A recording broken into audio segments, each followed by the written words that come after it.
Hey guys, welcome back to a new video. I'm Stephanie West. I'm a licensed counselor here in the state of Michigan, and I am owner and operator of In Progress Counseling.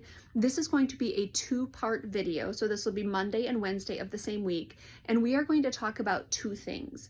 Number one, how do I try to invite people into understanding?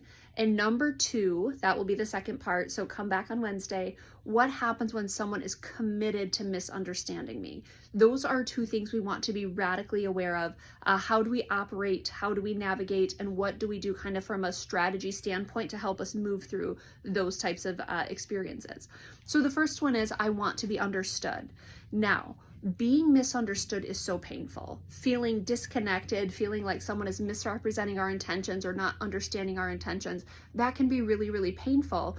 And historically, that is one of the things that gets actually a lot of my clients in trouble in their relationships, because they're a dog with a bone and they can't let it go. It's just like, you have to hear me, you have to hear me, you have to hear me. Or conversely, they're in relationships where someone demands to be heard and understood, and the client's like, well, I guess I just have to capitulate, or I just have to back up, or I just have to agree. And so we want to talk about what is the strategy to express yourself, especially when you're in a period or in a dynamic where you're feeling misunderstood. First person language is paramount, and feeling words are really helpful. So first person language means I. It is an I experience. I, Stephanie, am experiencing, insert the emotion. So let's say that I had plans with a friend and the friend canceled. And maybe the friend is a perfectly reasonable adult, or maybe they're an unreasonable adult. It doesn't change my first person experience in that, which let's use the word disappointed. So I, Stephanie, am feeling disappointed that those plans fell through. Now, let's say someone gets defensive and they're like, well, what was I supposed to do? I couldn't get childcare. I couldn't be there. Like, you're saying I'm a bad friend. No, I'm saying I, Stephanie, am feeling, so my internal experience is disappointment. Now, as much as someone wants to argue with me about my experience, they honestly don't have a leg to stand on. Unless I'm using like loaded, incendiary language, there's kind of a habit of drama or whatever it is, someone really doesn't get to tell me like, no, Steph, that's not your experience. But it's imperative that I'm using first person feeling language, first person experiential language.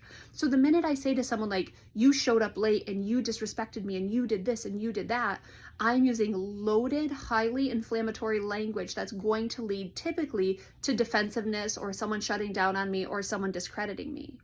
But when I go through the, I would say, added step of vulnerability to say, I, Stephanie, this is my experience, have some pain that came up around this, nobody gets to argue with me about that. So first person language that typically leads with my emotion, leads with my feeling, that doesn't get to get argued with. Now again, if there is a historical pattern of misrepresenting my emotions or being really loaded with my language, someone might discredit me. Or if someone is unreasonable, they might discredit me. It doesn't change the fact that that's my experience. So strategy one is articulate what is going on for me when something disappointing or frustrating or something confusing happens. I, Stephanie, am just feeling really confused about it. You don't have to third person yourself and say, I, Stephanie. You're allowed to just say I. But the goal is to express your first person experience. I'm just feeling really disappointed right now. I'm actually pretty agitated. I'm just actually really confused about what this is. First person feeling articulation is something that people don't get to argue with us about.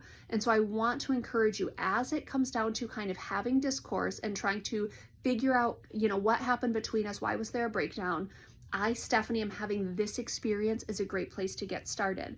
Join for part 2 where we talk about what if someone is committed to misunderstanding you. I've used I language, I've used feeling words, and they're like, nope, I disagree with you. Let's talk about that in the next video.